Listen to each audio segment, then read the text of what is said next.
I'm Kristin Crowe. I'm 45 years old. On November 4th, 2009, I was diagnosed with breast cancer. In October of 2009, I ran my first full marathon in Long Beach, California. I was at what I thought was my healthiest time in my entire life. I felt good, I felt fit, I felt strong. And a few short weeks following that marathon, at a physical in my doctor's office, she found a lump in my right breast. I'll never forget the words she said. She basically said, "I don't like the feeling of this." And I knew it wasn't going to be good. I left my doctor's office that day. I got into my vehicle. I put my head in my hands, and I wept. I felt so alone, and I felt very, very scared. First thoughts that came to my mind were basically, am I going to live? Am I going to survive? I'm a single mom. I've got 2 young boys. And all I could think of was the future of those 2 young children. I wasn't going to be there for them. I had to do something. I had to find some strength. I had to get it somewhere. I have a choice. I can either have a lumpectomy, have this lump removed from my breast, or I can have a mastectomy and I can have my entire breast removed. Big decision to make for a woman. End result ended up being a mastectomy. I figured if a lumpectomy was done and everything wasn't removed, then where am I going to be? So into surgery I go. When I woke up, I don't know how else to say it. It's a scary sight.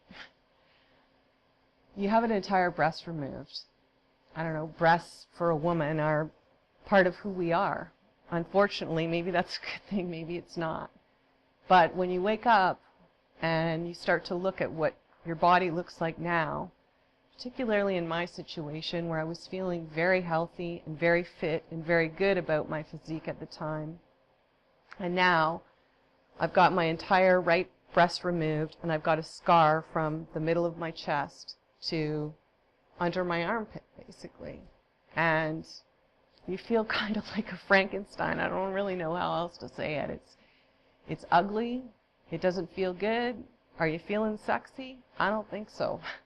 It's not a good feeling at all. But the support for me came from a lot of family and friends. And I've got my eldest son's hockey coach called and asked for me to have him at the rink a little bit earlier than normal for a game. They wanted to have a meeting with the team. They were 10-year-old boys at the time. They came out of the dressing room, and as they normally did, they were half-dressed. They had their hockey pants and their jerseys on, but they were in running shoes, not their skates yet, ready to go out for their dry land warm-up. And they all had toques on, and they started to approach me in the arena. And they all gathered around me, and they gave me a team hug. Still makes me very emotional thinking about that day. And they removed their toques, and they had been in the dressing room shaving their heads in support of one of their teammates' moms. It was just, it was unbelievable. And I've got stories like that you wouldn't believe. People to try and help me through what I was dealing with at the time. Even the coaches that day in the arena shaved their heads, and they were sporting pink toques on the bench. It was just crazy. But one of the kids on the team said, publicly to everyone that day that his teammate's mom didn't have a choice to be basically without hair, but they did. And so they chose to remove it in support of him and me, and I just thought that was just so thoughtful for a group of 10-year-old boys at the time to do something like that. So just when you think things are crumbling and falling down around you, you might just be amazed at who may show up and really want to support you. There were some really dark days. There were some days where I just wanted to call it quits. I didn't want to go on anymore.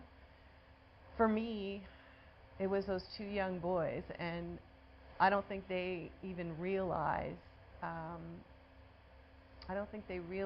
impact that they had on their mom during this challenging time.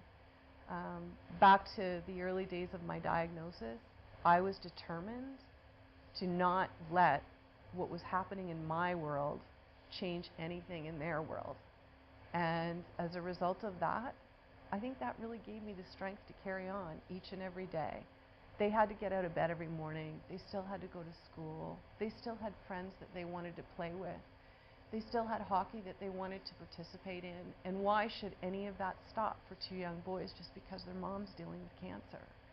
So regardless of how I was feeling, emotionally or physically, every morning I got myself out of bed. And I made sure that those boys got to live the life that they deserved and nothing was going to upset them. I think I take a lot more time out to smell the roses. And, you know, there are times when I sit and really reflect and think about living today for today, because I feel like I sort of have looked death in the face. And it just sort of gives you a different perspective on life. So again, I'm just trying to move forward one day at a time, trying to stay healthy. I'm running again. I'm not running to the degree that I was. Will I ever run another marathon? I don't know. I have people asking me to do it all the time, and my head's not in that place right now.